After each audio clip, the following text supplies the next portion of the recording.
A diferència del que alguns poden pensar, el taekwondo és un esport que aporta beneficis tant físics com psicològics. Sovint els pares porten els seus fills al dojo, que és on es practica aquest art marcial, amb molts dubtes sobre la seguretat del seu fill.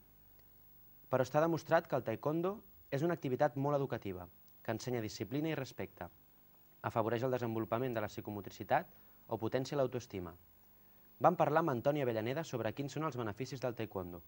Bueno, hombre, aparte de que es un deporte que socialmente es muy beneficioso para los niños, la psicomotricidad que les da, la elasticidad, desde autoestima. Hay muchos niños que, por ejemplo, no tienen la suficiente autoestima o la confianza que deberían de tener, por el carácter o por lo que sea, les da bastante confianza.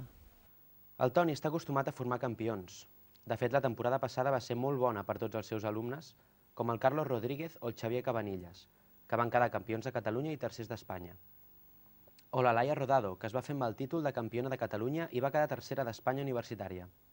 Però, sens dubte, una de les promeses és Anna Casabella, que va quedar campiona de Catalunya, d'Espanya i tercera d'Europa, i que actualment ja fa vida al CAR, el Centre d'Alt Rendiment, on formen els esportistes d'èlit.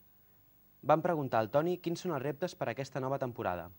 Pues de momento tenemos el Campeonato de Cataluña Junior, que es la semana que viene, y para el mes de diciembre tenemos dos campeonatos, uno en Castellón, es un Open, y después el Campeonato de Cataluña Senior, que es el que nos marca un poquito la temporada.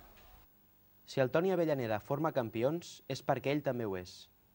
A banda de la seva llarga experiència dedicada a la competició i l'ensenyament, Antoni és cinquè dan de taekwondo i segon dan d'aikido.